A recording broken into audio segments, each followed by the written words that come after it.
I'm thinking some Ultra Kill today as a treat.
Yo, how you guys doing this fine evening?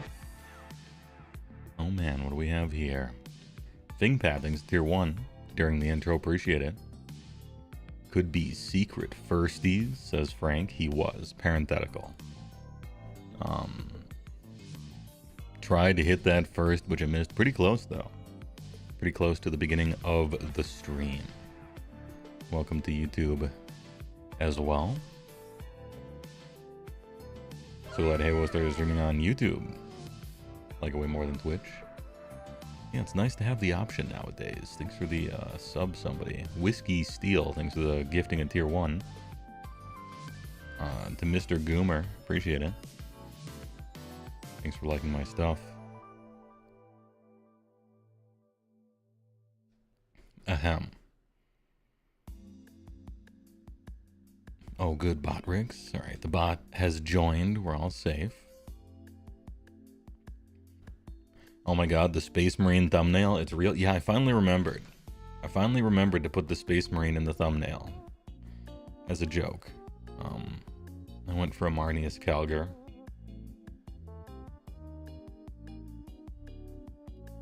I mean, it's tough. I don't like to spend any time doing thumbnails, which is one of the reasons I'm not as successful as I probably could be. Thumbnail game is really important. And I'm not good at it. But also I don't try very hard, which I probably should. News early or a 6-hour stream? I mean, we have 4 faction focuses to go over this stream.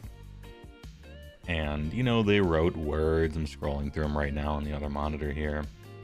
And there's some rules and some war scrolls and all the rest. Should be a good time.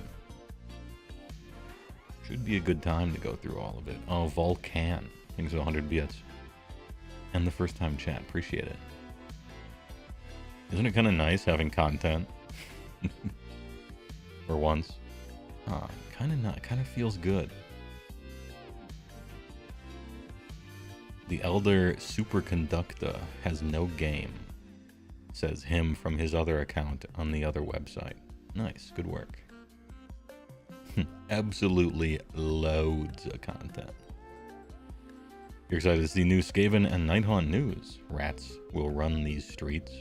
Yeah, we are on Stormcast Eternals, Skaven, Gloomspite Gitz, and Nighthaunt. A fine sampler platter for the first week. I don't think we know what's going to be week 2 quite yet, but maybe it says so at the bottom of the last article. I guess we'll see. Yeah, one of each Grand Alliance. Fair is fair. Although if they keep doing one of each Grand Alliance, destruction and death will quickly run out. But I'm okay with that. I myself am waiting for ogres. And we'll see how long the hopium can last.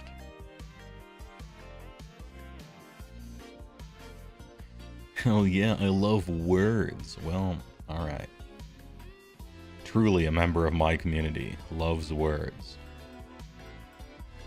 Cities is first next week. You think or you know? Well, either way, it'll be nice to see. I am interested in Cities rules, for sure. A bunch of people are saying Cities Monday. Sounds good to me.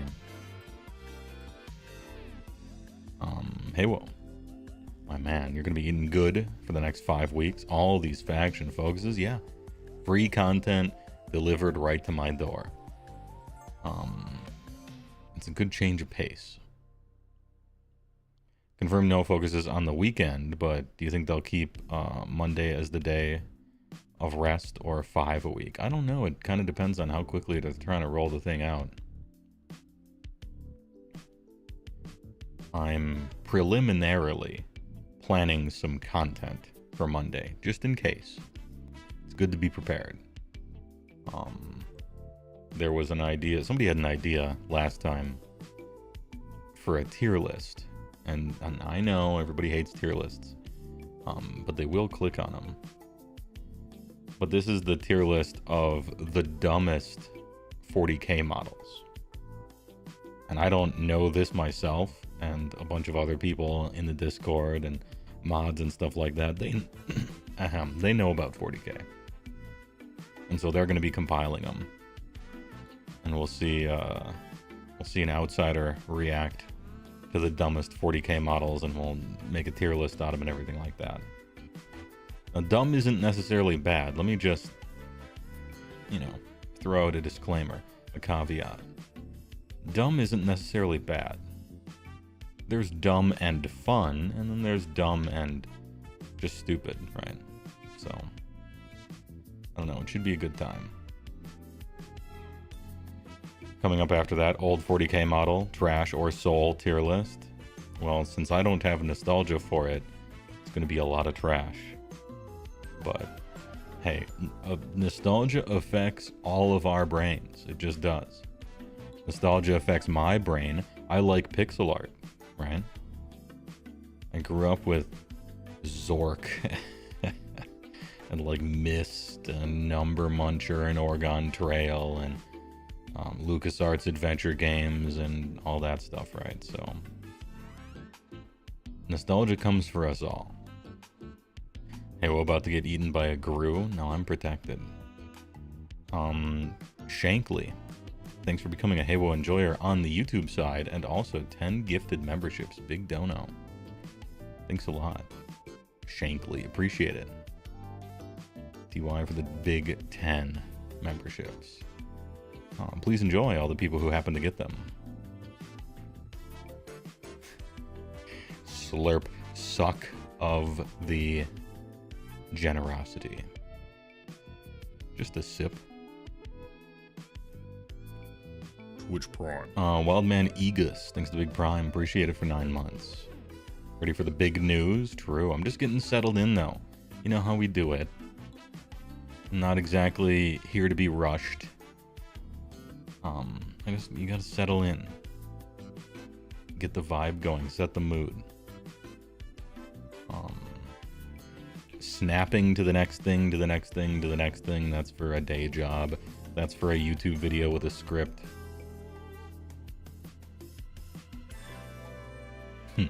Hey, streamer, pick up the pace, will ya? Good meme. First of all, I will not, but thanks for your comment. Brother, we have a holy disk for 40 megabyte free internet. 40 megabyte free internet? I don't even think those words have terrifically much to do with each other in the same sentence. Slow streamer is slow. I think I have it in... Hold up. Can anyone see my Twitch right now? On the Twitch side. The scenes con. I'm clicking Twitch right now. Yeah, I put a little Oh, I didn't. Ooh, I should add it. All right, I'm live adding it. Okay. Behold. I'm gonna add a tag. How do I add tags? I put them here, but how did I do it? Twitch Prime. Oh, tags. Here we go.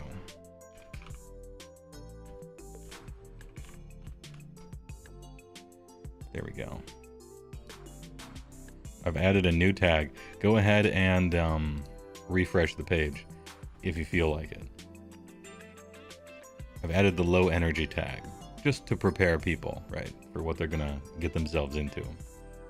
Chrome Raven thinks it's a big primer. Appreciate it. Iron deficiency. Adult onset childhood diabetes tab. Mr. Shankly thinks it's a prime over on Twitch. Appreciate it. This guy's a double subber.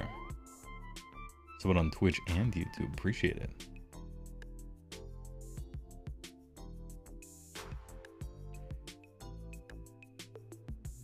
If someone asks you to go hurry up, just speed up the walk footage. Yeah, I'll just put it in fast forward. True. Old man figures out Twitch colorized. Hey, I'll have you know, I had to drag all you fucking boomers in Warhammer. Look, 40k, a lot of people like, but Age of Sigmar runs a little older, especially those who actually like paint and actually play the game. I had to drag that demographic kicking and screaming to even get on Twitch in the first place. It was hard. But also a good meme. Hearing your voice has literally motivated you to get up and pick up your paints right now, by the way. You have plenty of time. Now's a good time to do it. Got stuff on in the other monitor, get some work done. Apply paint to model on this Friday night. Anyway, thanks for the follows, other people. Ready for big news, he says. Treasure Mountain. I almost missed that one. ThinkPad, somebody said to you recently, you know how they are trying to merge AOL and 40k? I'm going to assume that's a typo and not America Online. And you're like, are they? And you still haven't heard anyone say that aside from him. No, I haven't heard anyone say that either. That's certainly not what they're doing at all. How could it be that someone would say something so foolish? Maybe. It's a game of telephone, and what they heard was the last person at the end of the game of telephone, and it began as we move across editions. Age of Sigmar has some rules, and then 40k takes some of the ones that works, and then does their own version of it. And then, when it's time for a new edition of AoS, AoS takes some of the 40k rules, right, and sees if it works in their game. And they kind of trade back and forth, acting as a little bit of beta testing for each other. Just a bit, right? And maybe that idea got mistranslated 6 times in a row into they're combining the games. Because it's separate rule teams that work on each game. You know, Matt Rose and his ragtag group of scruffy rules writers. None of them work on 40k. The teams are separate. Technically, there's such a thing as chaos in both 40k and AoS, right? There are the 4 chaos gods that are shared between each game. Now, Age of Sigmar, as it happens, now officially has 5.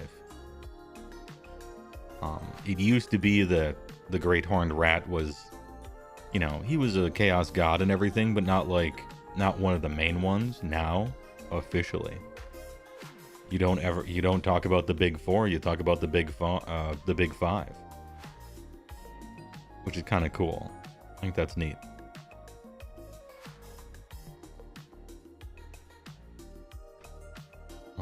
Did you know they, for some God Emperor unknown reason, has removed spellcasting phase in the last edition of 40k? I heard that, and like, it sounds stupid, but I know so little about the gameplay of 40k that I can't really comment on it, to be honest. Like, it sounds silly. You know, I assume you guys are doing psyker stuff, right? Your psychic powers instead of magic, really? Or maybe that's what magic is called in 40k. I don't know enough about the game to even say whether that's a good thing or a bad thing. It seems everybody hates it. So there's that, right? But psychic is what magic was called in 40k. Okay.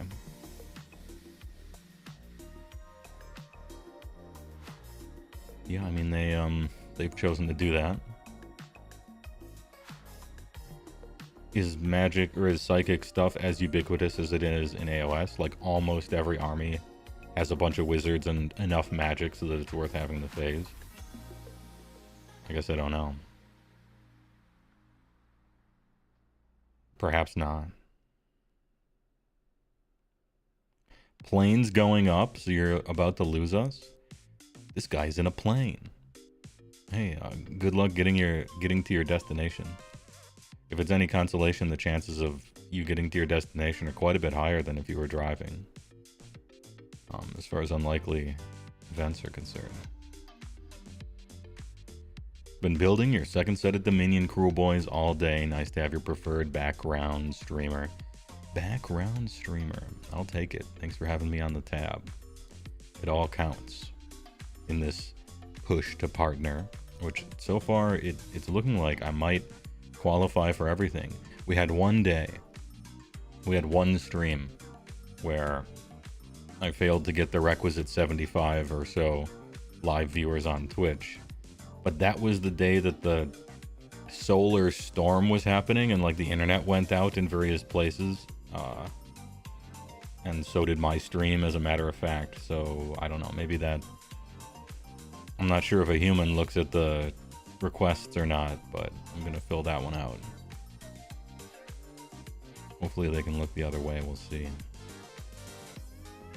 It's probably worth having the phase, but definitely some armies had way more emphasis on it than others, and some had none at all. Yeah, I'm afraid I just don't know enough about it to comment properly. It seems silly to me. I think it's cool to have something like a psychic phase. But mechanically, like how it works and how the game runs, I can't really say.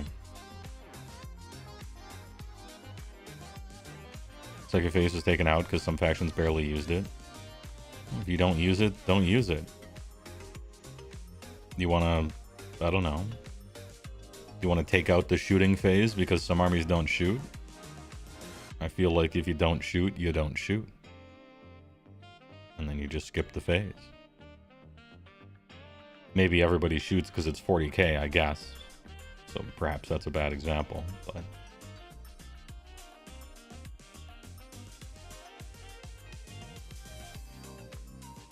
Literally just waiting. Everyone has a major too, but now most mages are just guns. Like, their psychic magic power is just a line on their ranged attack stats. Oh.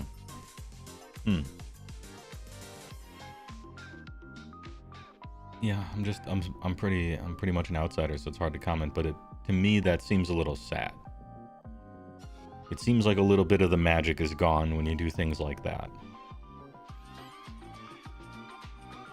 And I guess now it's appropriate that I'm saying magic is gone, because it's even more turn of phrase, I guess.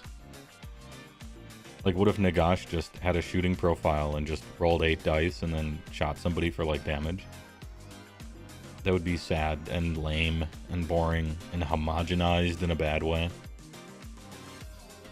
Yeah.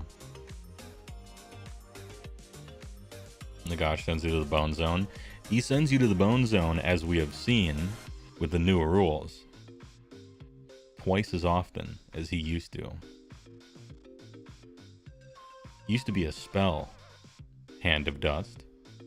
Now it's apparently a monstrous action. Shit just happens.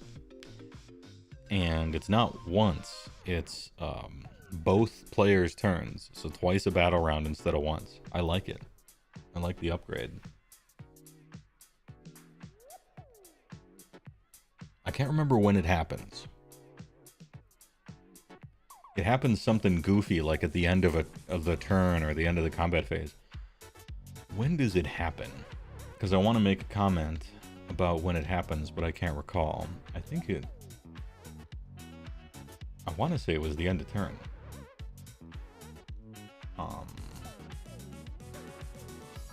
Maybe we could do a checking the tapes moment. People are saying it's end of turn. I will believe you for now, but don't get used to it. Tape checking needs to happen moving forward. Once per turn army, end of turn. Okay, that's good.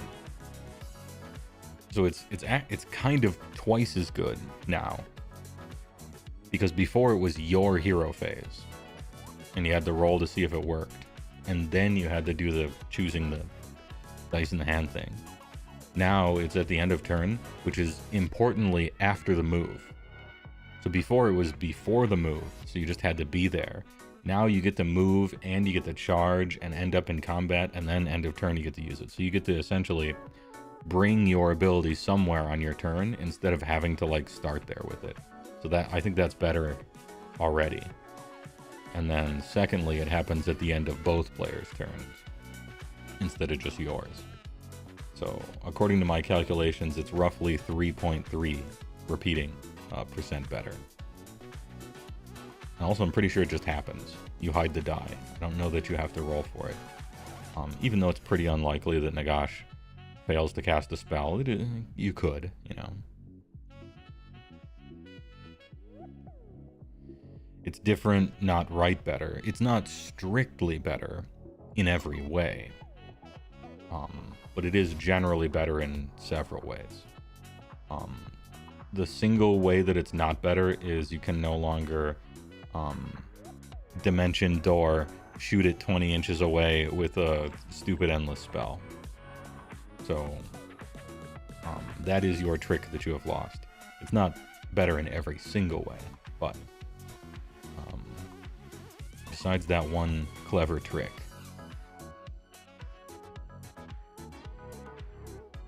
How are you feeling about Spearhead? I think it's very good for the game, Spearhead. Um, uh, sorry, I'm just trying to think of a nice way to put it, okay? Because I don't intend this to be derogatory. Games Workshop deciding to make pre-constructed Magic decks 20 years after Wizards started making pre-constructed Magic decks, and a whole bunch of other games did similar things besides, so that people can go into a Games Workshop store and they get a box and they buy that box and they build it, and then they can immediately play with that against other people. That's just a good idea.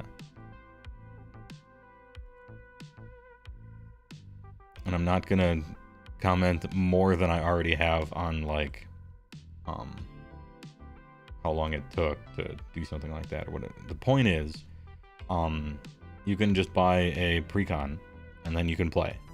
That's what you do, right? HeyWoah hates precons. Of course, I play Magic. Magic is different. It's different enough that you shouldn't just rip off everything from it, right? They're quite different games in a lot of really important ways, right? These precons can only play with other precons. Correct, yeah. Yeah, that's true. And they had a choice to make. They could either make Spearhead really balanced, or they could let you customize them, and they chose to make it balanced, so that Timmy and Tammy, who buy precons, have a reasonably good game against each other, instead of an unbalanced 1,000 point mess, which is essentially what 1K has been since the beginning of the game. And so that's good. It's just good as a new on-ramp for new players, you know. Am I interested in playing Spearhead? Not really. No, I got into Age of Sigmar to play the 2,000 point war game called Age of Sigmar. And I haven't been pining to play 1K except balanced, and I haven't been just chomping at the bit to do a Path to Ignore, or like, oh, what if I made an 800 point army and a Grow League? I'm trying to play the game. So I will play Spearhead. I'll play Spearhead once or twice, and probably make a YouTube video about it, and say that it's good for the game, because I believe it's good for the game. It's just, one of the main things I like about Age of Sigmar is you can build your own army. Like, look, there aren't a terribly large amount of choices to make, especially if we're comparing it to something like Magic, you know. 40,000 cards versus 10 war scrolls and pick 3 among artifacts or something. Like, it's not that deep, right? But still, I like to pick my stuff. I like to customize. Make it your own, both in the hobby aspect, because I like conversions, and in the game aspect, because I like customization and combos and stuff. So, am I personally excited about it? No. Is it good for the game? Yes. Will I play it for content? Probably.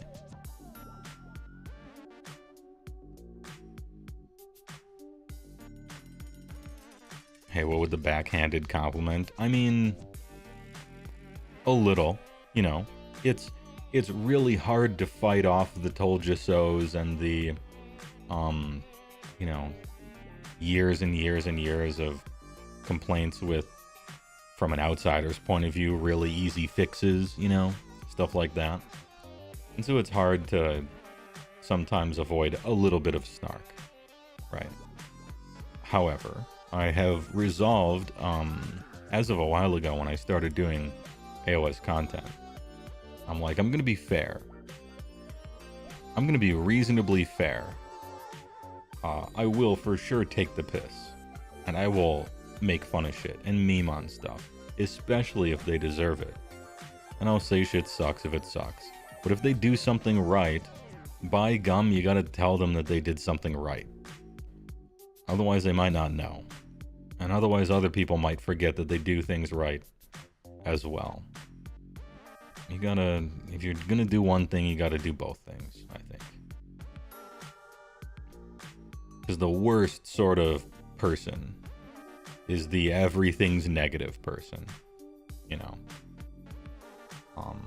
Or the toxic positivity person, to be perfectly honest. I think it becomes kind of tiresome after a point. Ahem.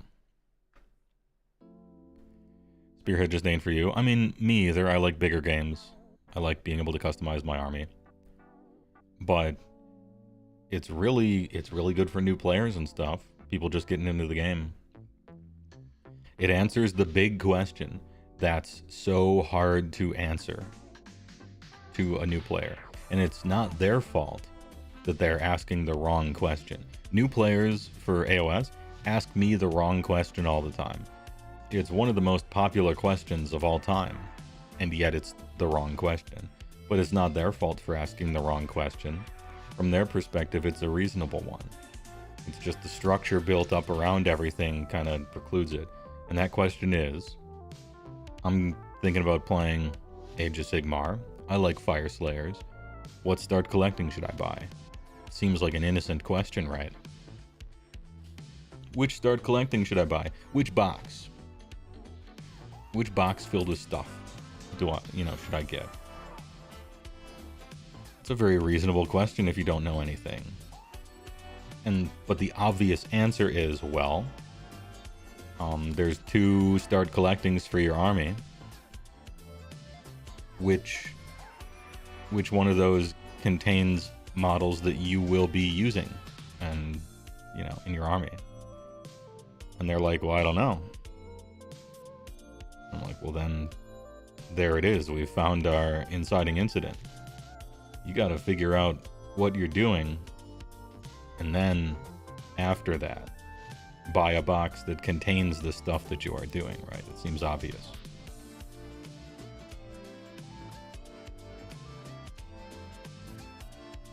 But can't expect a new player to know exactly what they're trying to play with. So it's a much more complicated question than that. Now I can just be like, buy Spearhead.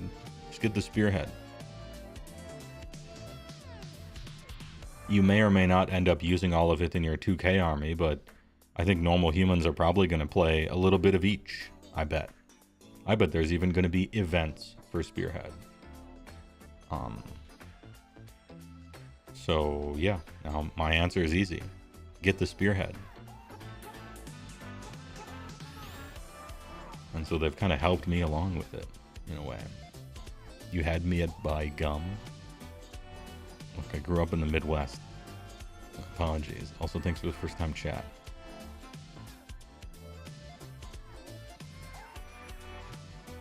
I feel like tournaments would run a lot better with Spearhead. It's a shorter game. They're more balanced against each other than whatever 2 army lists people come up with. But that's one of the reasons why balance isn't the most important thing ever. And one of the reasons why you have to take the good with the bad. There's no perfect answer. If you want to be able to build armies where your list is meaningfully different than somebody else's list in the same army, if you want the freedom to be able to, really have your choices matter as it pertains to building an army, then you inevitably have to deal with the consequences of someone's ability to make the worst shit you've ever seen. They can't beat anything. They made all the wrong choices.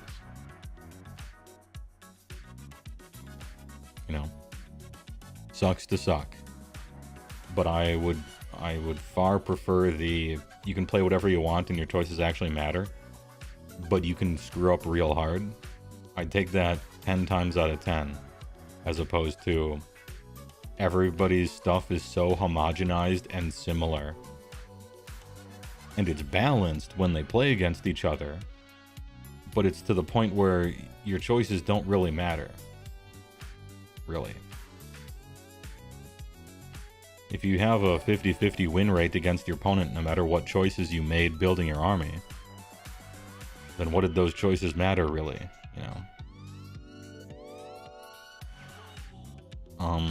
Grigorium. It's cool that if you want to paint just a wee bit of KO or Slanesh, you can also do something with these few models with Spearhead. Yeah, it's an excuse. Games Workshop is giving everybody an excuse to buy half of a new army. Give them something to do with it. Get their foot in the door. That's what Warcry is kind of for. That's what Underworlds is kind of for. That's what Kill Team is kind of for. All this stuff to get their foot in the door on a person who plays the game to maybe start a second army. You're already a unit or two in.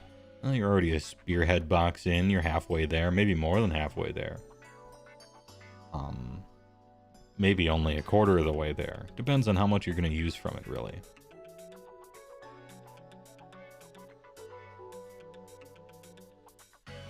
If you want balance, go play chess. Give me that weird shit. I mostly agree, yeah. Not derogatorily. I'm not saying this about chess like it's a bad thing. I'm just saying that's not necessarily what I want. Feel like for a new player, Spearhead will be great. You couldn't get into AoS because everybody only wanted to play 2K. I mean, that could potentially be the case. It depends on where you live, what your local game store happens to care about. You know, we're kind of a slave to where we live, in a way. Kind of depends. It could be that even with Spearhead, everyone around you exactly still only care about 2K. You know, who knows? You know what's real common is somebody's interested in AoS and they want to get into it, but their local store, all those guys play 40K, none of them care about AoS. That sucks too. Nice how there's events to go to though. Fixes that one up a little bit. And there's Discord and TTS and all the rest of the stuff, and that helps out as well. Sometimes you can be the one to carry the torch and get everybody at the local place interested in it, but you know, you're rolling the dice. It's a little bit more effort on your part than you should have to put in to play a game, but you know, some people do it, and sometimes it works, sometimes it doesn't.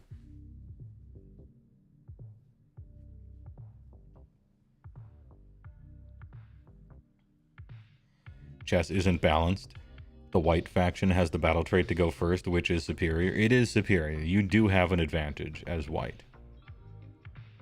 I can't remember what it is. If it's two human opponents, white is what? A half a piece ahead or something like that? I can't remember what the stat is. If it's two computers, I don't know if there's an advantage or not. Or if there is, it's extremely small.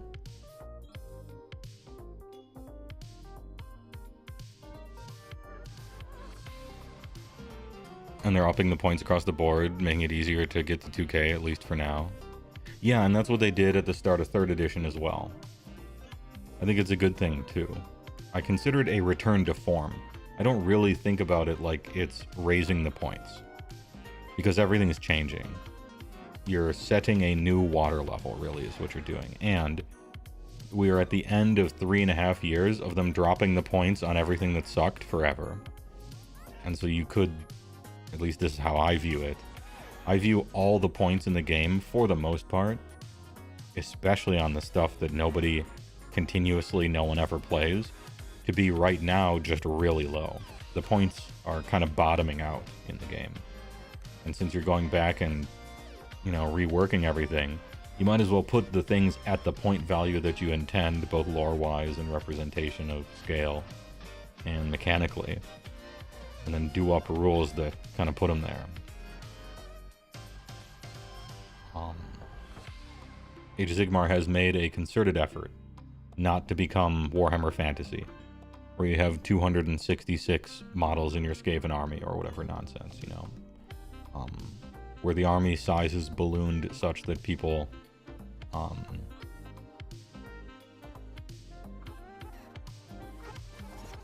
do I put this? Didn't really want to feel like buying because the game was too big. There's a bunch of other stuff. I won't talk about it too much because I didn't play back in Fantasy. But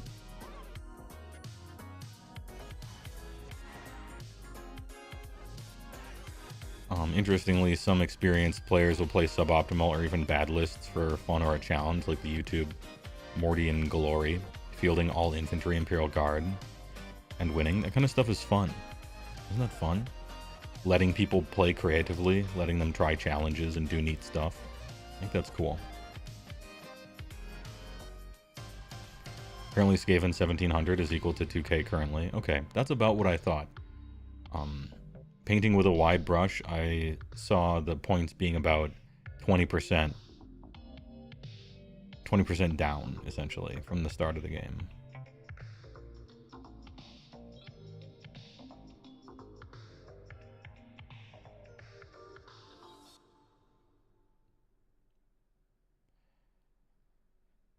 And now they're 15% up, give or take.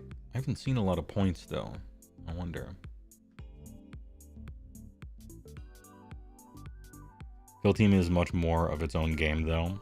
Like half or more teams don't even have an equivalent in big 40k armies. That's weird. You'd think they'd want to do that as an on-ramp, right? But, alright.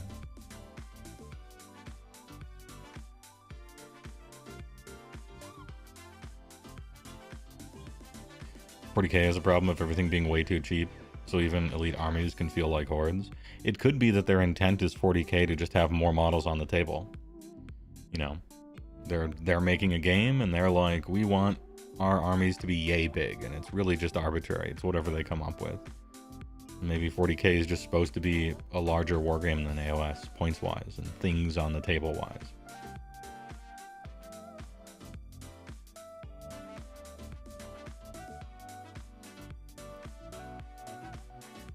Wish there were more game modes and support for 3K, though. You didn't play fantasy, but you wanted to play big regimes or regiments of war, and less skirmish sometimes. There are 3K events. They're very rare. I tend to go to all of them. There's a 3K event at Adepticon every year, and there's a 3K event in Wisconsin somewhere every year, and I go to both of those. I like 3,000 points because I like playing with humongous armies. I just understand that if the whole game became that, it might be prohibitively expensive. But I like 3K events. In a similar vein to how at 2K, that's where they designed the game to play, and then at the less points you use, the more unbalanced the game is. It doesn't scale down well at all. You scale up, and it actually stays pretty balanced. Arguably gets even more balanced when you get to 3K. But maybe that's because I play Beastclaw Raiders, so, you know, grain of salt.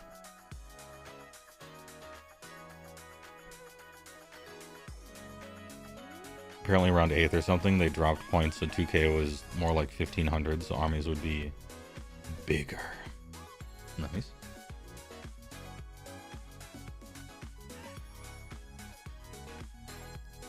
Don't let GW hear you say 3K is better. They'll see dollar signs. Right, but army size is they want to hit the right place for army size. If they can get you to buy a second army, then they might as well. And so they have to find the right army size so that the average person really will want to buy an army, but not too much so that some people won't. And for the people who haven't bought enough after one, now they're going to get you on to try to start the next army. And I think that's the game. They just got to get the numbers right. Or maybe you start owning a little bit of everything for the entire model line or something like that. 3rd edition AoS was surprising for going against that trend. Yeah, but it was a good thing. It was a good thing they did. They went against that trend in 2nd edition a little bit. Armies shrunk a little bit in 2nd edition. And then in 3rd edition, they made battalions free and then upped everybody's points by like 20%. Armies shrunk a little more in 3rd. And now in 4th, it's looking like armies are gonna either stay the same as 3rd or maybe a touchdown. they've been doing a good job of not having army size just balloon until like the game collapses under itself. I think they're very concerned about that because that's partially what killed fantasy, one of the many reasons. And they're concerned about, you know, not doing that again, which I think is a reasonable concern.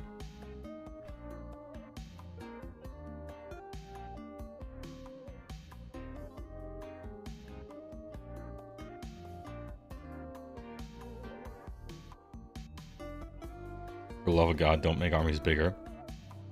Concerning number of lists where you literally can't fit all your models into your deployment zone. You thought copyright issues killed fantasy? I don't think I would list that in the top 4 or 5, but this is pretty subjective. I think there's a decent amount of literature on it at this point, or like interviews and all sorts of stuff like that.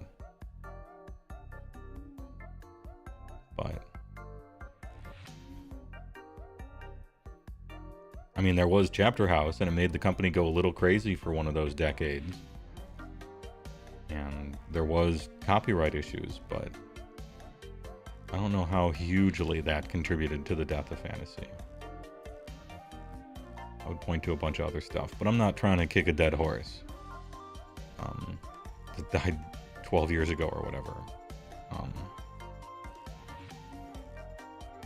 You didn't like the square bases, it made you feel like you're playing old man Civil War game. Well, that's what a rank and flank is. It was proper for them to have square bases because that's what a rank and flank style of war game is. I'm not interested in rank and flank either, which is why I didn't play the rank and flank game, amongst other reasons. But they had a reason for doing it that way.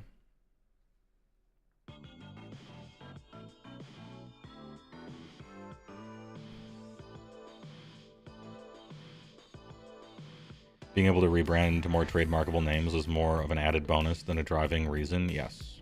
Yeah. One of the chief driving reasons that fantasy died was that it wasn't making any money. Because it wasn't popular. Because no one played it. A far more interesting and complicated question would be why to all of those things. And there's a ton of reasons why.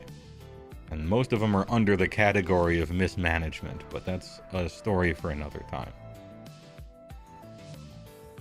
The Tactical Marine box outsold all of fantasy at some point. Yeah, but that's not fair because the Tactical Marine outsells everything else. The paint outsold fantasy. Their awful paint line. Anyway, I'm not here to... No more bullying fantasy. They have the old world now. Hopefully they enjoy it. Please enjoy. No hate. Simul streaming, coffee acquire, Destiny 2 build crafting while you talk, Japan, walk comma Japan. What a day. What a weeknight. Not really a weeknight, I guess it's Friday. Does that count?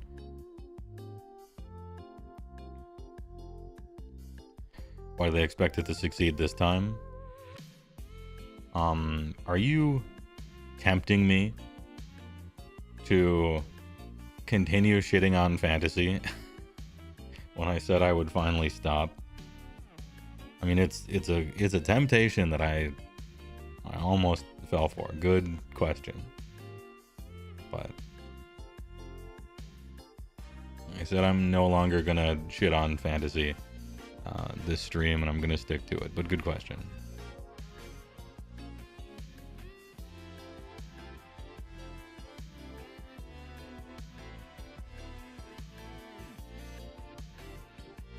From your memory of working in a game store around 6th edition fantasy, the models were just horrible compared to the 40k line.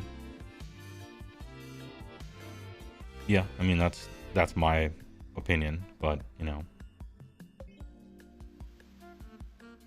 And you're the type of guy to buy cans of Citadel base, and paint all your demons one colors. Just edge highlight.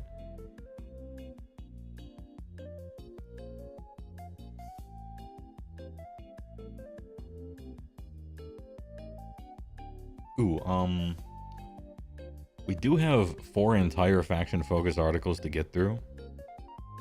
I hope you guys don't mind that I interrupt our walk through Japan and just chilling and talking about stuff. I might get the content. I hate to rush you. But they're short-ish. Alright. There is 4 of them though, and I might take some notes. We'll see. If I get done with them and the stream's only been going for 3 hours, then, I fucked up.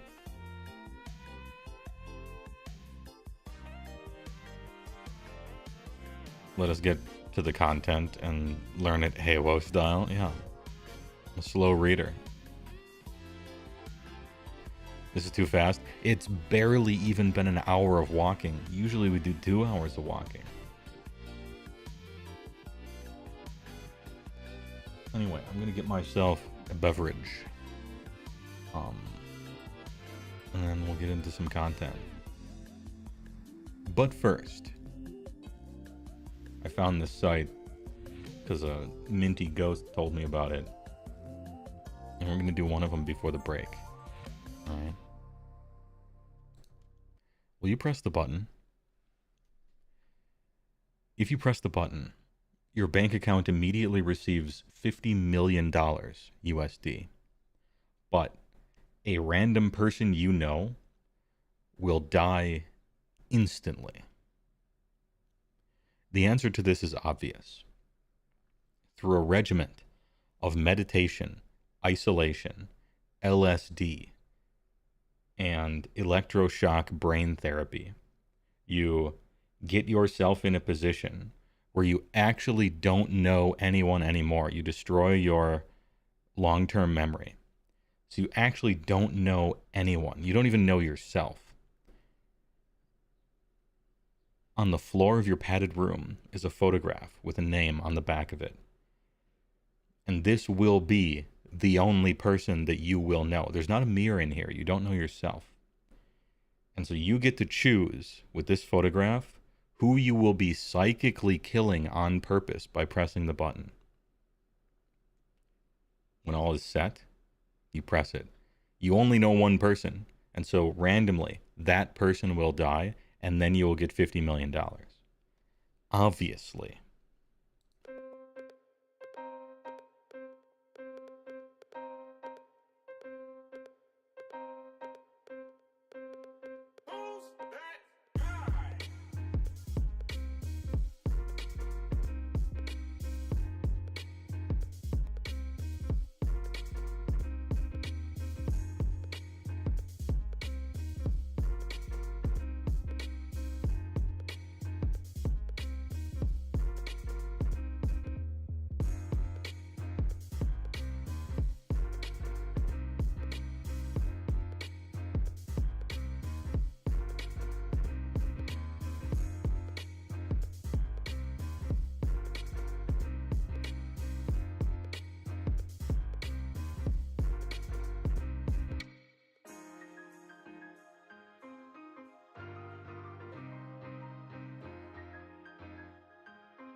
Yo, let's get into these faction focuses, and we'll start, as always, in alphabetical order with Stormcast Eternals.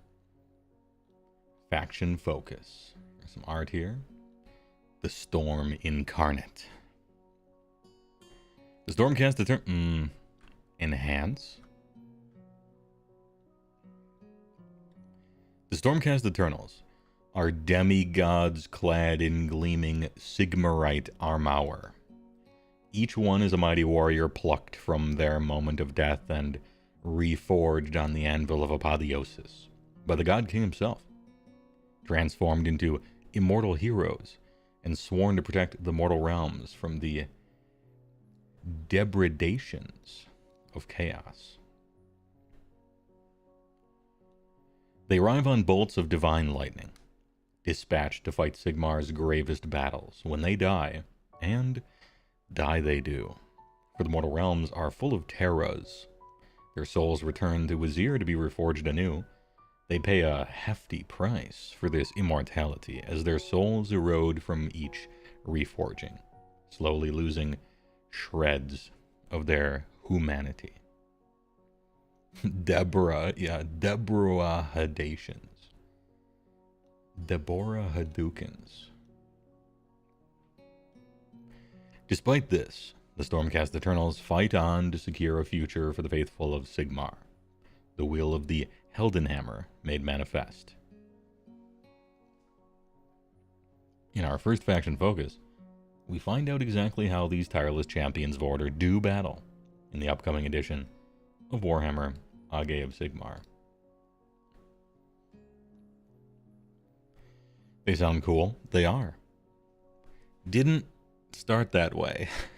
But, just like No Man's Sky and Final Fantasy XIV and Cyberpunk and all the rest, rocky start, got good.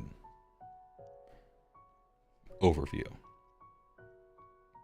Stormcast Eternals are separated into Storm Hosts, each one an autonomous military organization with its own history, heraldry, and favoured ways of war.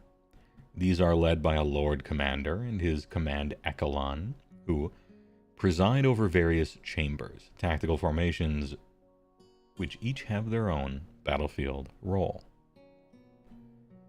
The warrior chambers are the most common of these, deploying liberators as an unyielding bastion to hold the front line and annihilators to pulverize enemy lines like living meteors.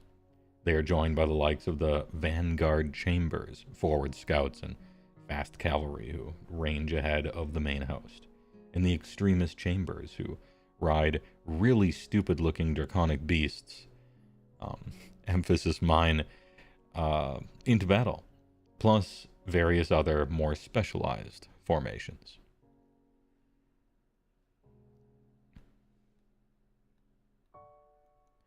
The latest of these to be called into action are the Ruination Chambers, roused from their bleak citadels.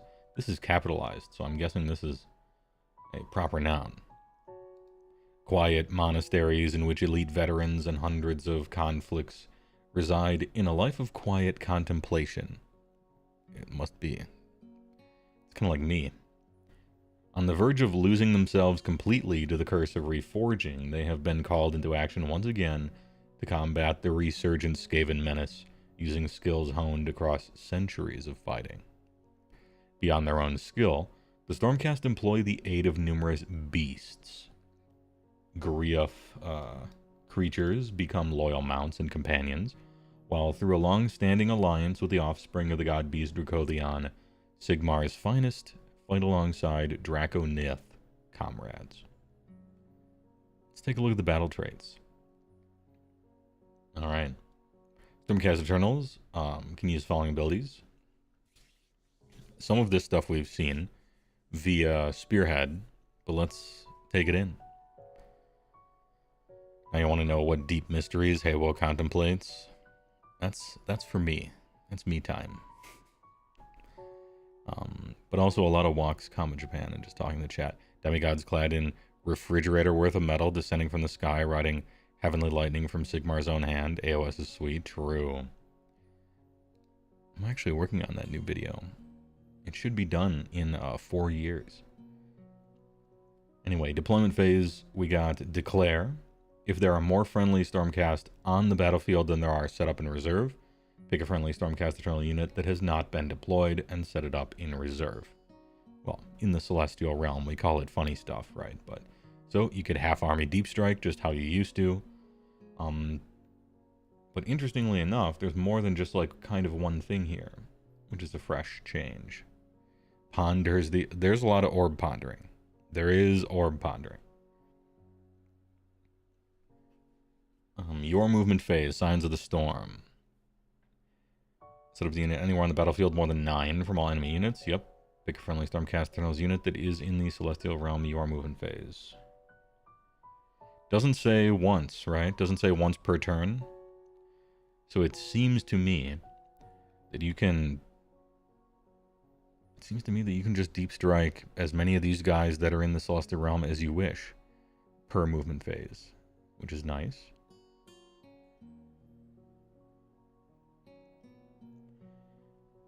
I don't see any limit on this, but before there was a limit in the core rules, so there might still be, as to how late in the game you can drop the stuff down, you know? It also says your movement phase, not like end of movement phase or whatever. We'll have to check the core rules to say what, to see when exactly you move. I know the combat phase is itemized out. All your abilities first, only then do you fight. I don't think the other phases work like that. I believe the combat phase is special, but again, we're kind of going to have to see everything. We'll check the core rules to see if a unit is set up in reserve, if they're destroyed when it comes to Battle Round 4 like they used to be. If there's a universal rule that says if you are set up, you can't then move, and it's just in the core rules somewhere. Or if you can move after your deep strike. It's hard to tell. I'm leaning on the side of, for sure, no way are they going to let you move after a deep strike. That's insane. That's like game-breakingly strong. And every time they've ever accidentally done it in the past, they have fixed it. But, I don't know, it's a new edition. Who knows what they're going to do. I would expect not to be able to.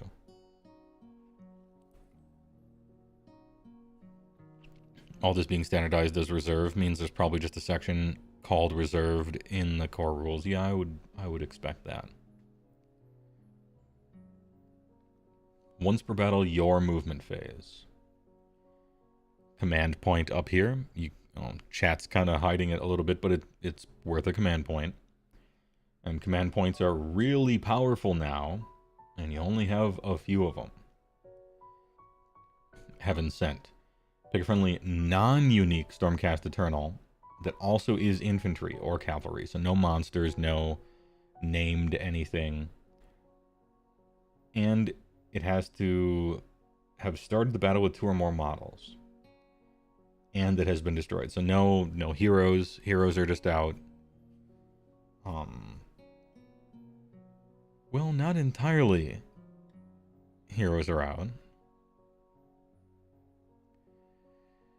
I could imagine a hero that's not unique, but has like a companion that counts as a model instead of a token. I don't know, maybe. But in general, infantry or cav, no named people, probably not any heroes.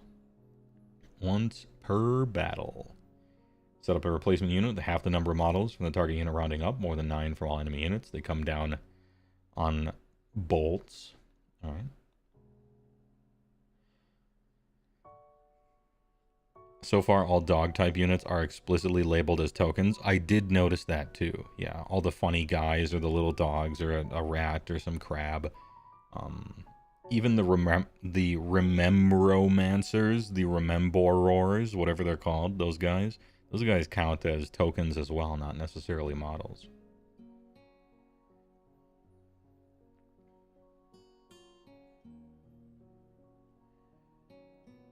You missed this, I guess. What's a token? It's a physical representation on the board, but it doesn't count as a model. You can't really interact with it. It's just a cool little thing that has a model. And you usually remove it to do something. I know the Remembromancers are that. And then some of the other things are too. Yeah, the Memorians. I can't remember their real name.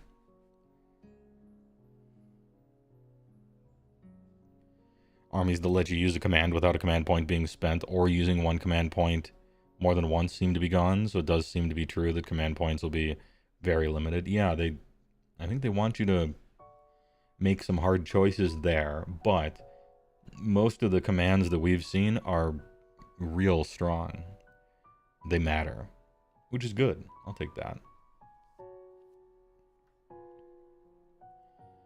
Once per turn army your hero phase their finest hour. And this used to be a core rule, and now it's not. Now it's a Stormcast only rule, which I actually, yeah, okay. I did get tired of fighting against guys that had essentially 2-up saves even against Rend 2. And every single army being able to all-out defense no matter what. Every single thing that was important that you fought every turn. Oh, it just so happens to be this guy's +1 armor. Finest hour, every hero is another +1. Mystic Shield is another +1. There was a lot of armor stacking in third, which made Rend particularly weak in third compared to previous editions. And so now moving forward, at least from what they've shown us, Rend tends to be down a bit, but armor stacking tends to be way down. And so, this is just about the water level, really. I'm fine with Rend going down a little bit if it matters more, right? It would be nice to get away from all the obligatory all-out attack, all-out defense. Yeah, it felt like a little bit of a call and response, right? I'm going to attack this guy, all-out attack. Okay, all-out def. Just whatever the most important combat was every single turn 10 times in a row, yeah. Anyway, finest hour. Pick a friendly Stormcast Eternals unit. Not hero, like in 3rd edition. A unit. Once per turn army, your hero phase. You have to pick your hero phase, right? And it only lasts for the turn. It's not going to be on your opponent's turn. It's only on your turn. That's the balancing factor of finest hour. Is that when it's your turn, Stormcast guys are not going to be finest houred, which is good. Add 1 to wound rolls for the unit's combat attacks, and add 1 to save rolls for that unit. So I think this is very nice and flavorful and heroic and cool. Good work on the Stormcast. If anybody gets to keep some of the armor stacking, it makes sense for Stormcast, it makes sense for Nurgle, it makes sense for maybe Fire Slayers, although they can get durability in a different way. Definitely Slaves to Darkness, OBR for sure, I'm fine with keeping a decent amount of armor stacking or super durability just on the armies that it makes sense for as one of their things. Yeah, also, I pointed that out, but it bears repeating. Unlike in 3rd edition, this isn't hero. This is any unit. Big Dragon, 10-man unit of 10-man unit of like Liberators, a 6-man unit of Annihilators with the big pound hammers. Just whoever. Kind of cool.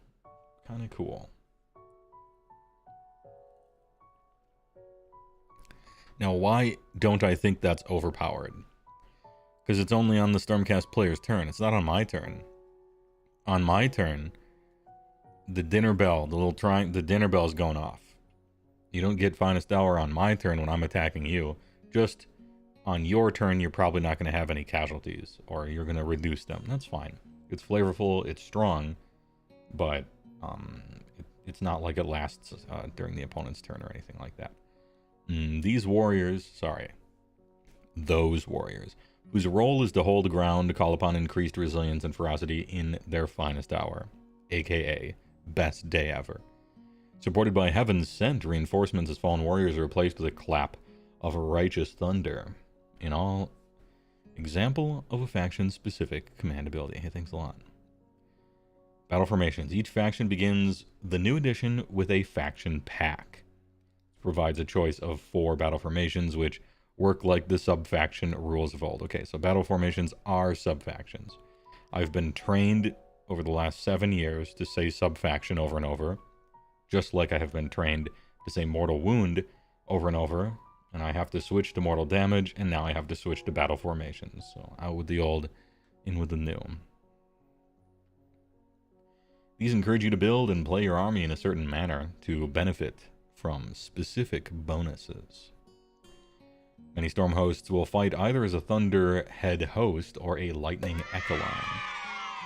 But when the ruination chambers were pressed into battle, they often march as sentinels of the bleak citadel. Okay?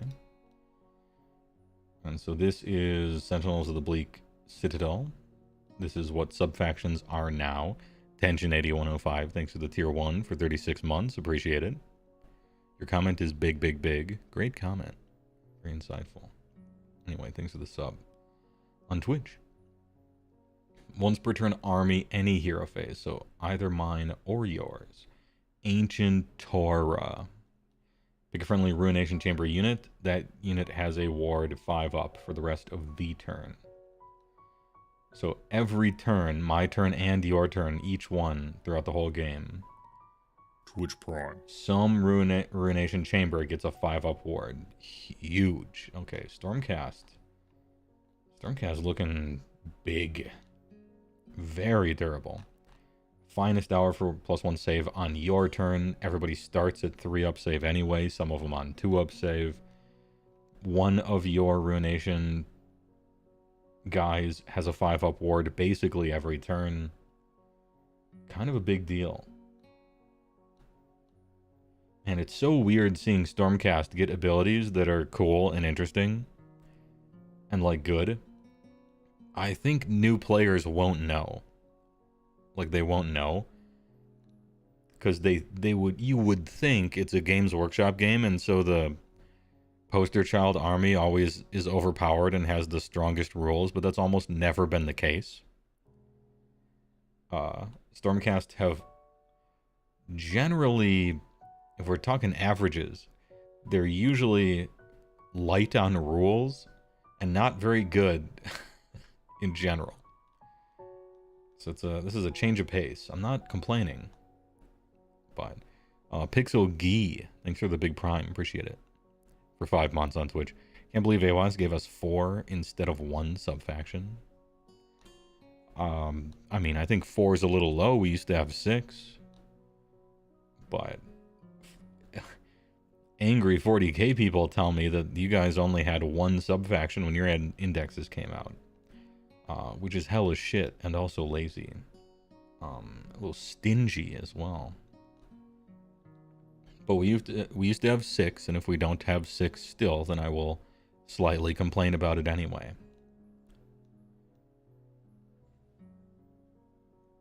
It's almost like they hired some kind of design. Yeah, I guess so. Fridge fully stocked with beef. So, my family's looking for beef. Gee, Billy, how come G-Dub lets you have 4 subfactions? I'll tell you when you're older. Their centuries of death and resurrection might cost the Ruination Chambers their memories and passions, but their ancient Torah of storm-charged energy lets them shrug off physical attacks and spells by granting a ward 5 up. It's great. 5 up ward's great. It's only Ruination Chamber, guys. You know, and it's only 1 per, but it's every turn. It can last forever. That shit is great. Each faction pack also has 3 heroic traits and 3 artefacts of power to choose from. These can be taken by any hero, adding extra layers of flexibility and tactical choice to your list building. Oh, hell yeah. Each faction pack also has 3 traits and 3 artefacts of power. These can be taken by any hero. Now, I don't want to get everybody's hopium up, but they didn't say a unique named hero can't take it. Now, maybe they wouldn't say something like that. It's just an article. We got to look at the rules. But if you want just a little bit of dangerous hopium, they did just say hero. They could have typed non-unique hero or non-named hero. Any hero? Any hero, like maybe even an ally? What about an ally hero? What about a coalition hero?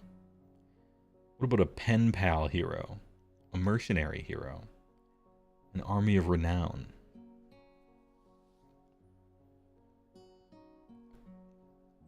Anyway, probably not. But we'll see. And before allies are removed from the game. Good. Arcana and incantations, spells, prayers, and manifestations can change. The tide of battle. And each faction pack comes with lores and to expand your supernatural options. Some have a spell lore, some have a prayer lore, others have both. And some factions also come with a manifestation lore. Some factions come with a manifestation lore, not all. Stormcast Eternals have an abundance of priests, and the bless weapon prayer is key to getting the most out of this elite army. Pen Pal Hero does sound really cute. It sounds good. Maybe the octopus from IDK, that guy has a stylus. Your hero phase CX. Oh, this is the triangle. Sorry, the diamond shape, which is the prayer thing. Bless weapons. Must be on infantry specifically, holier than 12. You need a 6, which means you probably won't do it, but the way prayers work, every time you fail, you get to add your thing to the total, and you can build up to it, right? In fact, add 1 to the tax characteristic of the target's melee weapons until the start of your next turn. Until the start of your next turn. Ooh. You gotta read this now, because a lot of stuff no longer does that. No longer lasts until the start of your next turn. +1 attacks characteristic is a great buff.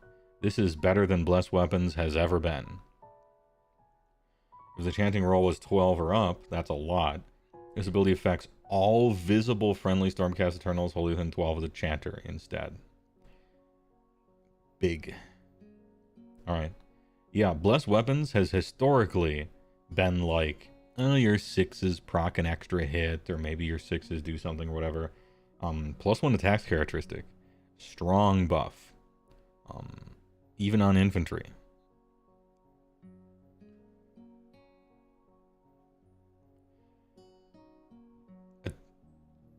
Affecting like everyone. It's not like way better. I mean, you probably get 2 units out of the deal, I suppose, and the Blesser themselves. No, yeah, this is good. What a nice buff. Nice, solid buff. Good work. Yeah, it's a Stormcast Blood Secrator. It's an Azir Secrator, if you will. Foot heroes are infantry, yes. Yes, they are. A Storm Secrator.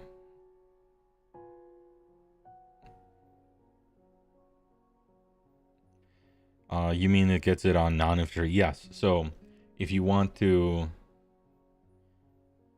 You still, in the declare, you still have to pick an infantry. But you can pick yourself, even if there's no others around. If you're planning on getting a 12 and cashing in all your points. And then it targets any friend, Stormcast Eternal. Doesn't have to be infantry at that point. Yeah, the 12 up affects non-infantry as well. But for the declare, you still do have to target infantry. But you can target yourself. Because if you're a foot priest, then you count as infantry, and then you can target yourself and so on. So it looks like it'll still work out.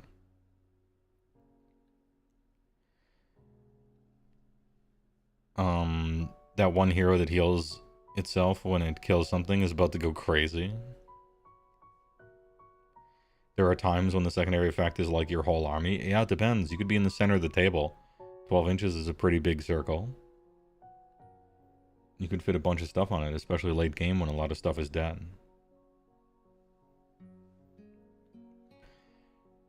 So we have good sub-faction ability, good battle traits,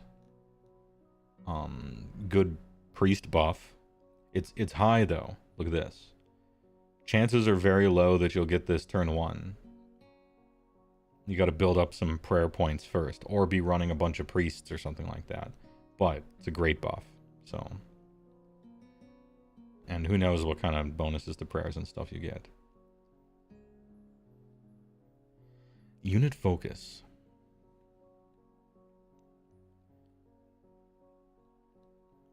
When the severity of a threat demands the most powerful response, a storm host may battle alongside Crondius, son of Dracolion, a venerable sorcerer drake who once ruled an empire that spanned nearly all of Gur. And I have always found his war scroll to be generally disappointing. And either his war scroll disappointing or his point cost too high, or both. One of the two.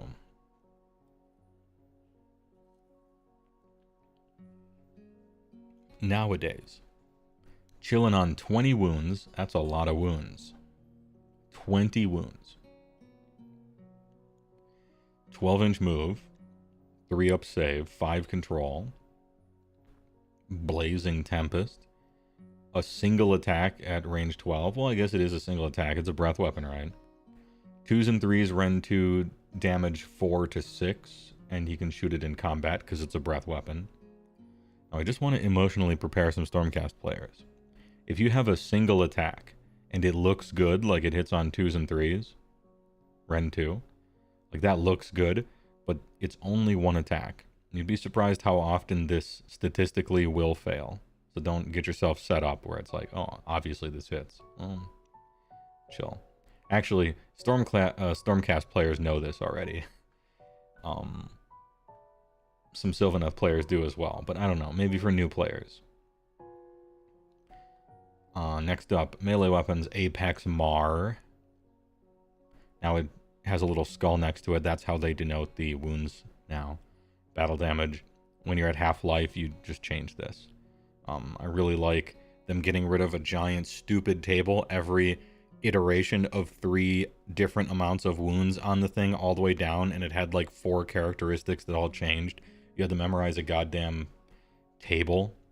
I'm glad we've done away with that. Great work. It's just like, when you're at half-life, do one thing. Good. Also, movement speed does not go down. You'll love to see it. That was super annoying as a monster player. It's nice. It's fine that it's just a light switch. Are you battle damaged or not? Are you wounded or not? Easy. Anyway, Apex Maw. 4 attacks, 3s and 2s. 2 rend damage 4. Nice. Anti-infantry plus 1 rend. So rend 3 damage 4 against infantry. Apex Maw is a great weapon. 4-3-2-2-4 is excellent. And then 6 attacks on the claws, 3-2-2-2. It's also great. Yeah, this guy slaps. He slaps shit. He still has Regalia Fulminatarius, or whatever made up word. Add 2 to casting rolls for this unit. He is a wizard 2, so he's a level 2 wizard with +2 to cast.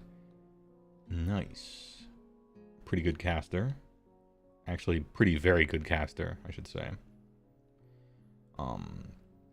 His rampage, any combat phase, is Roar. Pick an enemy unit, roll a die on a 3-up, cannot use commands. Alright, it's Roar. Everybody used to have Roar. Clearly, we don't have Roar anymore. But he does. This ability is better and worse, it looks like, moving into the new edition. It used to be the case that Roar was the best one because it stops people from all-out defense. And every single time you fought anything, they're just like, +1 armor. So Roar gave you a 2 in 3 chance of essentially getting the equivalent of +1 rend, because your opponent doesn't get +1 armor from it. Now I think all-out defense is going to be a lot more rare. We'll see what eventually everybody decides to use their command points on, what few they have. After a month or so, everybody will be like, oh, you just use it on this, you just use it on that, or whatever, right? But whatever command point they might have wanted to spend in the combat phase is going to be way more powerful now. So overall, good work. And Atavistic Tempest. Your hero phase casts on an 8, but for you it's kind of a 6. Pick a visible enemy unit with an 18. Great range. 18 is a good range on a spell. Pick one of the following effects. Either -1 from hit rolls or -1 from their rend, or -1 from their save rolls. I'll give you a hint. It's -1 from their save rolls. Good spell. That's a good spell. Also flies. The thing Krondis was missing in the past was a ward. Still doesn't have a ward. Concerning. However, what are the types here? Order Stormcast. Warmaster. Can't get the 5 up from the subfaction or from the battle. Hold up. Checking the tapes. Formation. Battle formation. Alright, we are used to looking at a giant monster and seeing that they don't have a 5-up ward and saying that they'll just die. But it's possible that how much damage is a lot of damage and how much damage is not good damage has changed. It could be the water level has moved around. So I'm hesitant to say anything like that at this point. In this edition, it's -1 to hit. So much stuff hits on 4s now. A lot of stuff hits on 4s now. You are right. Finest hour on him still at least. Yeah, you can do that on your turn. Overall, I don't know. I don't know what he costs. I don't know how bad not having a ward is. But 20 wounds, 3 up. Fast flyer. Has a good breath weapon, even if it's a coin flip. Good seeming attacks. High quality attacks. Good spell. +2 caster. Can cast twice. Still has roar. Not bad.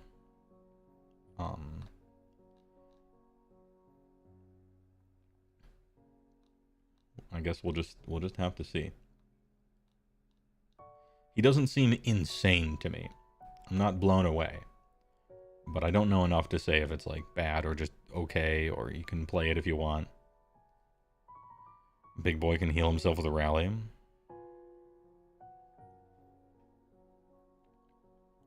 Big thing to remember with these big guys is that with a lot of wounds, they get the most benefit from the new rally. Being able to heal if your opponent doesn't one-shot you is huge. Yeah, that's true.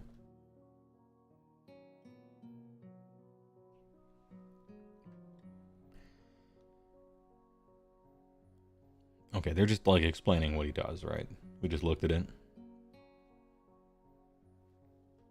Dozens of legendary heroes fight for Sigmar, Heldenhammer, though few are as ferocious is Yndrasta the Celestial Spear.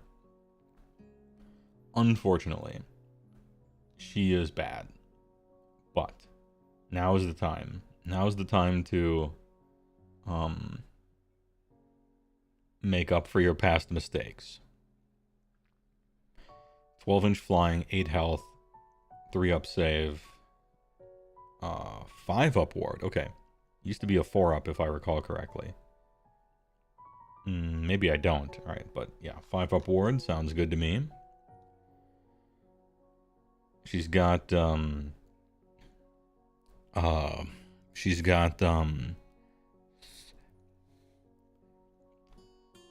Thangavar.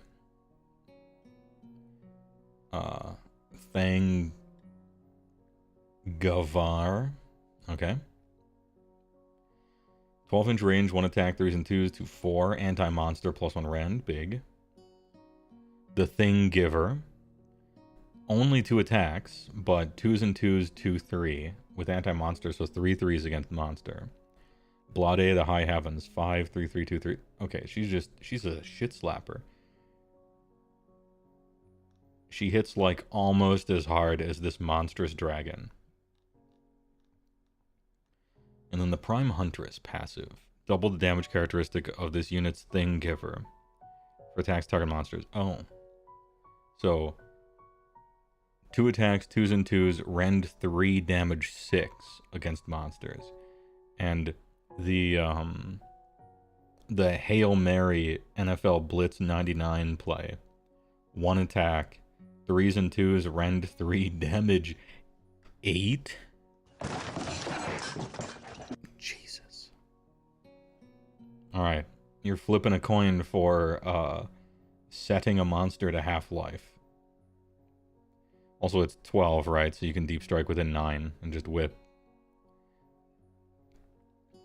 On Wings of Brilliance, add 1 in the number of dice rolled when making charge rolls for this unit to a max of 3. Oh, she can just deep strike and get into combat. She could just make a 9-inch charge. Lands outside of 9, rolls 3d6 looking for a 9.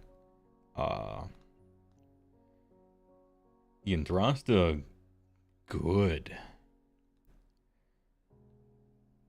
Her War Scroll continues, although it's already good. Dazzling Radiance. Ignore negative modifiers to the control scores of friendly Stormcast Eternal units while they're wholly within 12 of this unit. Whatever. I don't know if that's good or not, and I don't care because the scroll's already great. Does monster ability work in shooting? Yes. Notice how it doesn't say melee. It just says damage characteristic of this unit's then Gehav-R. And it has that name up here and down here, so it works on ranged and melee. Counts as infantry. This is great to see. This is wonderful to see because Lady Yndrasta, the model, looks so good. It was in a Dominion starting box. The sculpt is excellent. It looks so good. And I think that sculpts that look really good should also be good.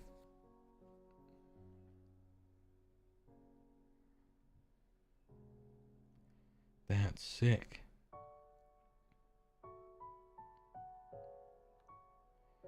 Big tomboy mommy monster slayer GF. Stay away from my stone horns. And we'll see how those things turn out. This is great. What an upgrade. Okay, so remember how I was struggling to talk about Krondys? Because I'm like, I don't know. I mean, it doesn't look bad. I just don't know enough yet. And then I scroll down and I'm like, this shit's hot. That's I guess the difference between the two. We don't know what she costs though. We don't know what Krondys costs either.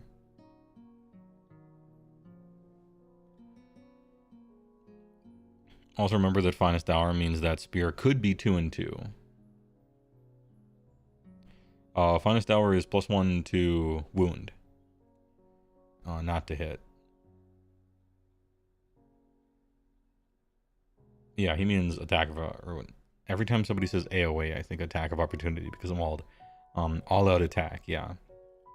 I don't know if I would spend a command point on a single attack, but I guess if it's a single attack that's rolling up potentially 8 damage, maybe that really does matter that much, actually.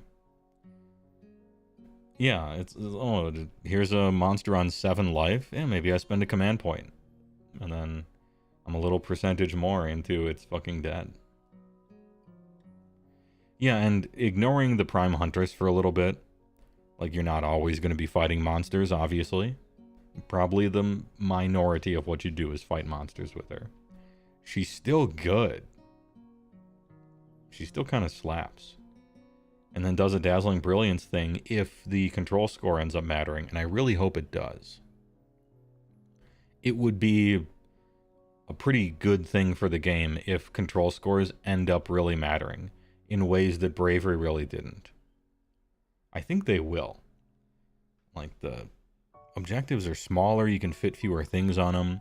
If you get a bunch of bonuses to your control score, then even if you only have 1 guy left, he still technically counts as like a 7 or something, maybe. I think they might matter.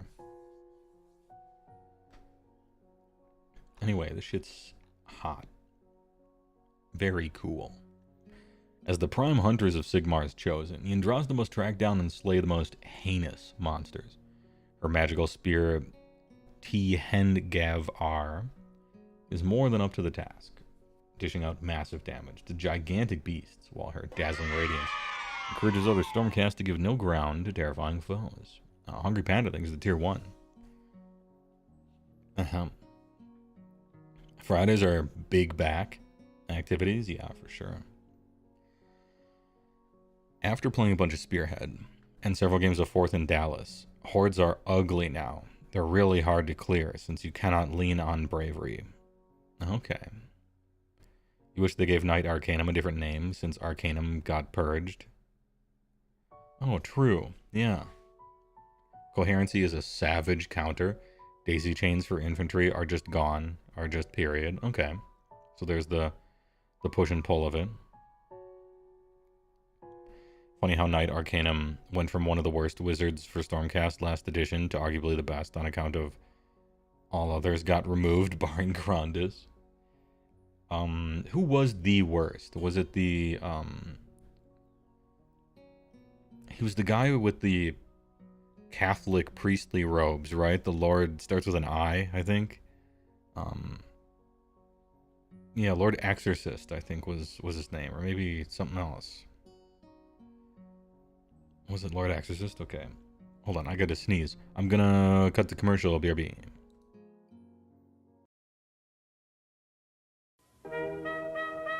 Right now, you could be savoring the rich, creamy flavor of angel food ice cream. It's the extra cream in angel food that blends all of your favorite flavors so they're always smooth and creamy, never pointy. How about some rich and creamy angel food ice cream right now?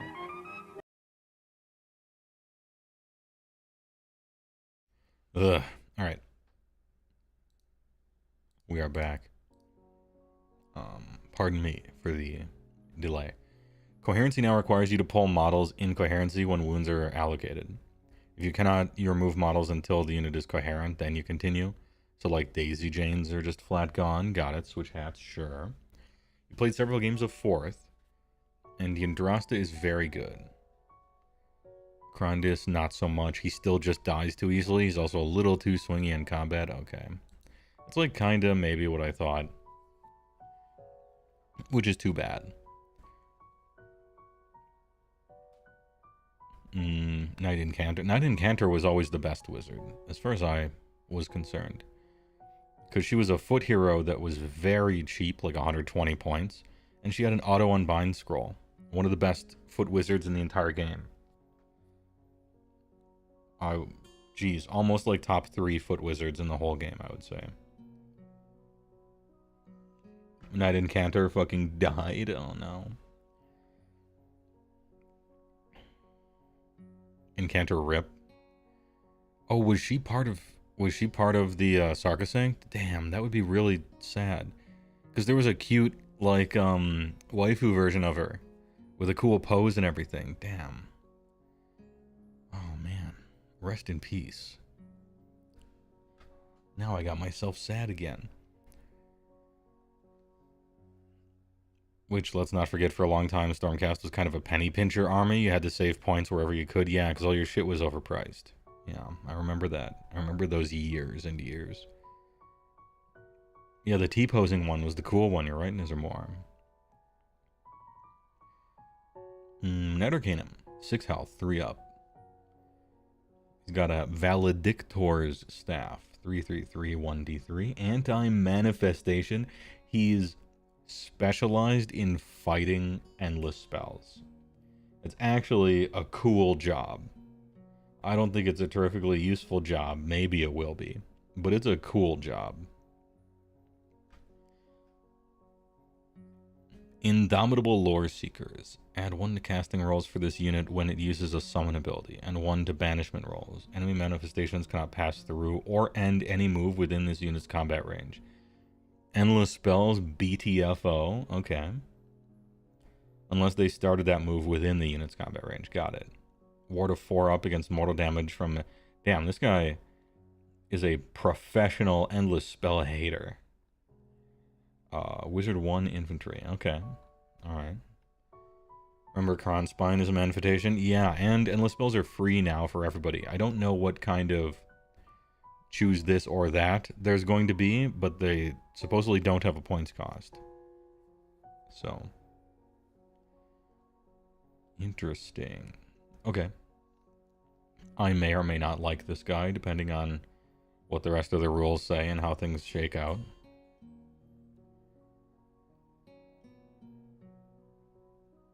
GW said almost all the profiles are the same, just not the rules on the scrolls. Yeah, I remember that. Between Spearhead and normal game. With the ability to engage with manifestations now part and parcel of battle, the Knights Arcanum have a war scroll well suited to the task. They sure do. Including a special ward against mortal damage. Yeah, you're just telling me what I already know. Supremely skilled in both offense and defense. Most Stormcast Eternals can act as the hammer or the anvil. Wrong. And few exemplify this doctrine better than Annihilators. Right. Big. 3 health. 2 up natural save. Jesus. 4-inch move. They're slow. These are essentially dwarves that are 7 feet tall. Also, look at this. Look at this here. Control 1. Here's a super durable, elite, like shit slapper unit. But its control score sucks. It's almost like they're trying to balance the game. So that if you take something that's really good at one job, it sucks at a different job. And it's a 3-man unit besides. Meteoric Hammer. It's got 3 attacks, which means a unit has 9. If there's a unit champion, then they'll have 10. 10 attacks, 3s and 3s, 1, 2. It's a fine number of attacks for a unit of 3. A unit of 3 is a weird number to have as a unit. Most stuff is in units of 5 in the whole game. So it's weird to have a unit of 3. It makes them strange. But 3 attacks, 3s and 3s, 1, 2. Those are great attacks for foot guys, for sure. These are the shield ones. We don't get to see the Mega Meat Slapper double quarter pounder version. Brace for impact. Any charge phase. Pick an enemy unit that charged this turn and is in combat with this unit to be the target. Roll die for each model in the unit. Any rolls are 6. Target has strike last. Ooh, that's good. This is a really tactical ability. Notice, pick an enemy unit that charged this turn and is in combat with this unit. But they didn't have to charge these guys. So, like, notice it's also any charge phase. So you can spend a command point to charge on your opponent's turn and charge a unit that charged one of your other units. And now you get to make those guys fight last out of nowhere. And then both of your guys can attack them. Anyway, it's...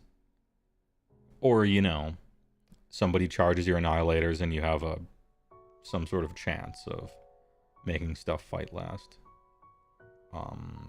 No, it's good. It's like a reasonably good ability. That sometimes you can perform like the biggest brain gamer move, spending resources and do weird stuff for like a huge tactical advantage and maybe just kill something. And it's, in my head, it seems like a big play, like a big swingy play, which I like having those in the game. Kind of interesting. For Stormcast, the demo game was 2x5 Liberators, 1x3 Prosecutors, 1 Reclusian, 3 Reclusians, 1 Lord Terminus, Lord Veritant, and the new Griff Charger guy. A little bit of a spoiler, but these guys are really good against Nighthaunt. You don't say. And then your movement phase, Blazing Impact. If this unit was set up this turn using Signs of the Storm, specifically using Signs of the Storm, pick up to 3 enemy targets within 10. Roll d3 on a 2-up, inflict an amount of mortal damage on the target equal to the roll. This is good. Blazing Impact. Sometimes you'll even be able to hit 2 different enemy units with it. Sometimes. But that's kind of cool. Blaze the impacts. Big question, will there be hammer annihilators? For sure, yes. Yeah. These guys have a 2-up save. The one pictured is this. The Grand Slammer guys are, I think, different enough. They're going to have 2 War Scrolls for it. And Brace for Impact, that sounds like a shield guy ability and not a 2-handed hammer kind of guy. I would put it at 99%. I'm so confident that they're gonna have 2 different war scrolls. Because they do right now. And they have different points values besides. When they crash down to the battlefield, their blazing impact deals mortal damage to nearby enemy units. Those who carry mighty shields instead of mere... Oh, yeah, here we go. They literally just tell you. Those who carry mighty shields instead of meteoric grand hammers can use them to brace for impact. Okay, just simply confirmed. We got it. Confirmed meteoric grand slammers are a different war scroll that do different things. Good. Love to hear it. A word from the studio. Look at this fucking chat back here. I love the banner guys. I think this is probably a lukewarm, perhaps even a cold take, but I want more banner Chad guys in the game, and I want them to be actually useful instead of real bad. Anyway, these guys are big and defensive and really hard to hurt. They fold to mortal damage, but that's Stormcast's weakness. So,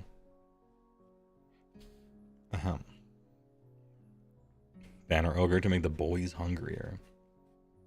A million years ago, we used to have a banner guy, or Gutbusters did. I think the rule was like, pick something in, I want to say 12 inches or maybe 16, and it did a D3 mortal wounds to it. That was your banner guy in first edition before they retired that thing.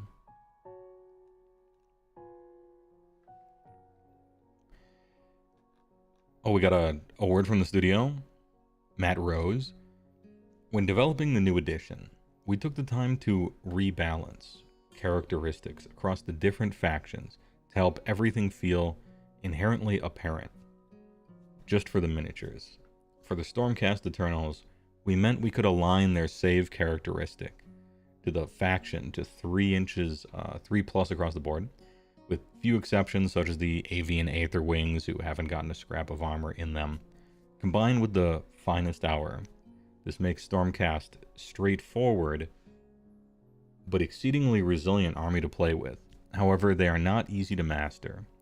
The wide roster of units provides plenty of strategic conundrums, and you'll need your decision-making skills to choose which units to hold back and deploy later, knowing to send into battle and what to keep the Celestial Realm for a surgical strike is the key to mastering these Lightning Wreath champions. Okay, nice. Good work. He's practiced this in the mirror. No, I practice it watching Matt Rose. It's a mirror. What's with the hands? Oh, he doesn't know the... Damn. The inside joke meme. Every time Matt Rose has a developer interview, he talks with his hands more than anyone I've ever known. And so we're having fun with it. We're not making fun of Matt Rose. In general, we like Matt Rose. It's just a funny meme. Spearhead Spotlight. Ooh, shit, I don't care. Holy. I mean, I'll look at it, I guess, but... yeah, we saw prosecutors before. Coherency range of 2. They have 3d6 charge. They don't do great damage, but they're very fast and they fly, which is something Stormcast normally can't do. Okay. Hey, good work. And then there's stuff down here. Like you get a ward of 5 up and then a storm charge ability, and these things are supposedly just for Spearhead, right? So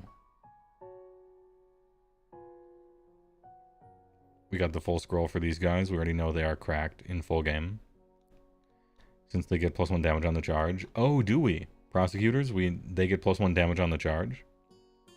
Is that what I'm reading here? I don't think I have seen the Prosecutor War scroll yet. Is it in Giga? Because then I could just look it up. Is it in Giga? Scrolling up.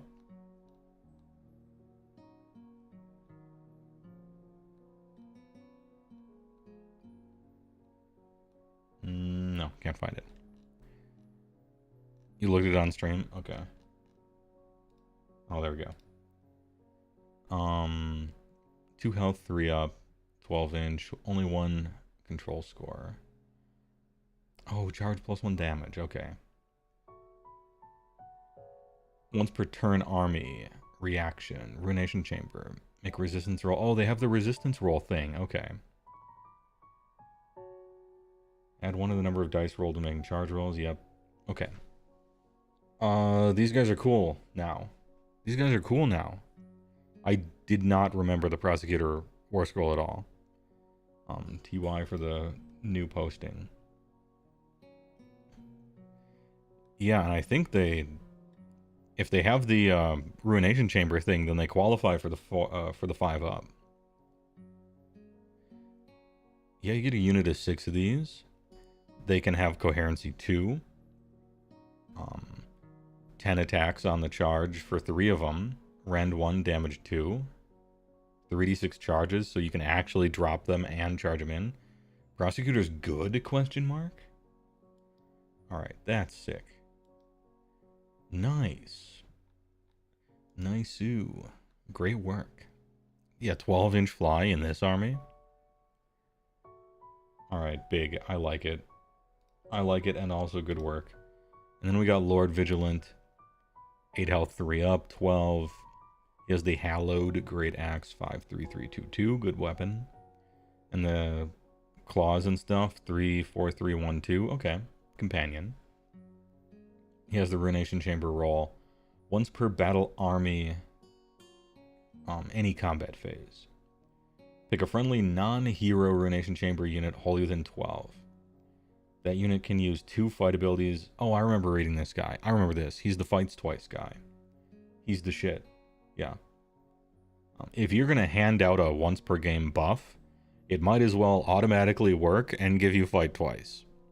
And sometimes the slow fight twice, like where you strike last the second time, sometimes that's not great. Like if you're in, I don't know, Gloomspite Gitz or something, and you have fights twice, but the second one is at strike last, you might just die in between those. Stormcast look to be shaping up so that they won't be dying in between those. Hey, alright. 5 out of 7, Stormcast looking excellent.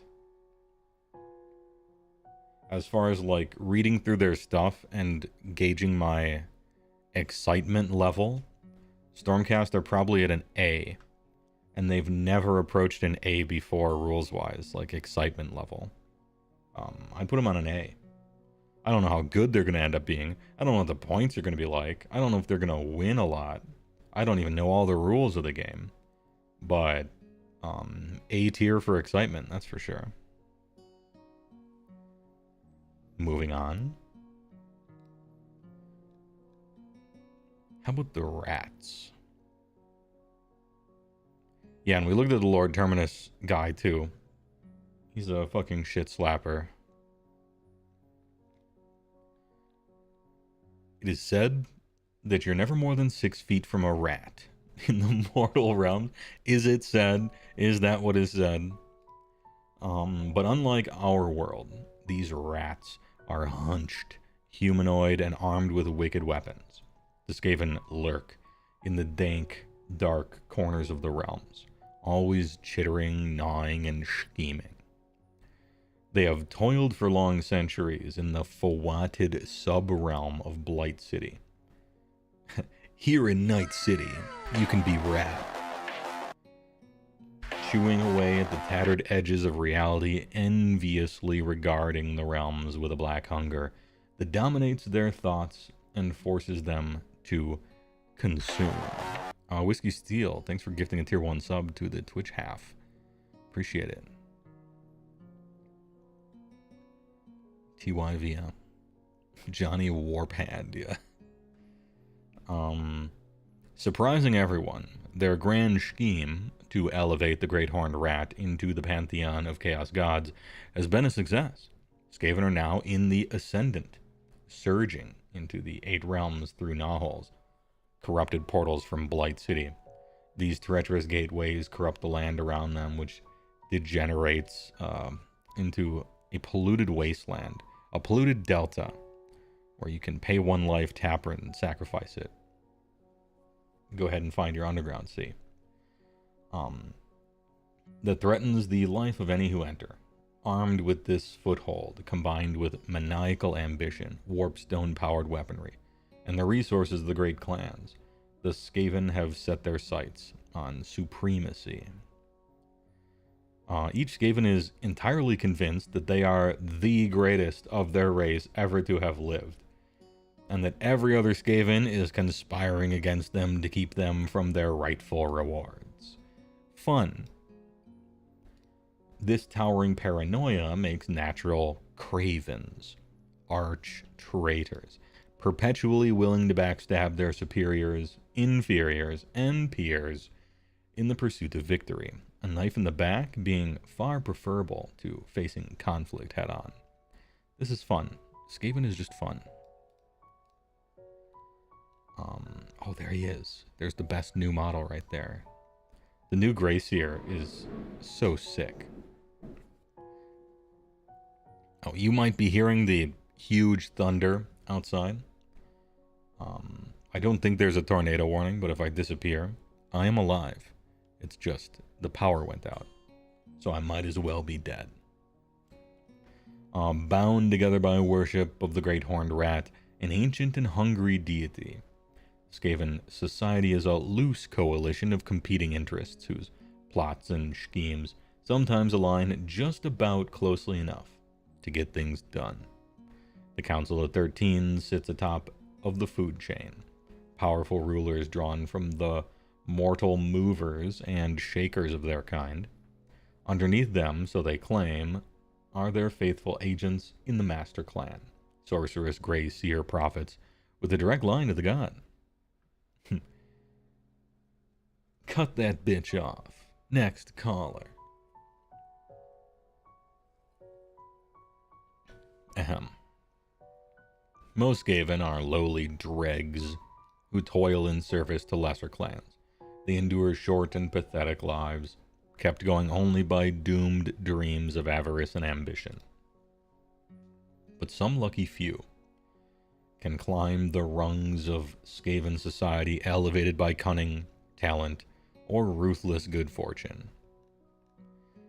The lesser clans themselves belong to one of the great clans, which dominates Skaven society with their specialties and secrets. The assassins of the clan's Eshin. Who? The madcap engineers of the clan's Scryer, the cool ones.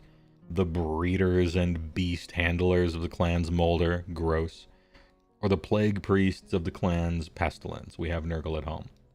When they go to war, they do so as a result of bargains, bribes, or intimidation. Disparate elements finding common cause with their allies for now. Naturally, each of these scheming Skaven screeching orders believes that they are the one and truly in control and responsible for victory, and if not, a smartly placed warpstone dagger will definitely make the case.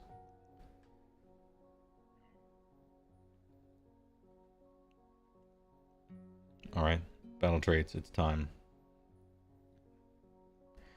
Clan's Eshin's so sneaky they don't even show up in the index. Yeah, Clan's Eshin's so sneaky they don't even have models.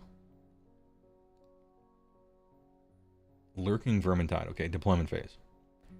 Pick a friendly Skaven unit that has not been deployed, set it up in reserve. It has now been deployed. Okay.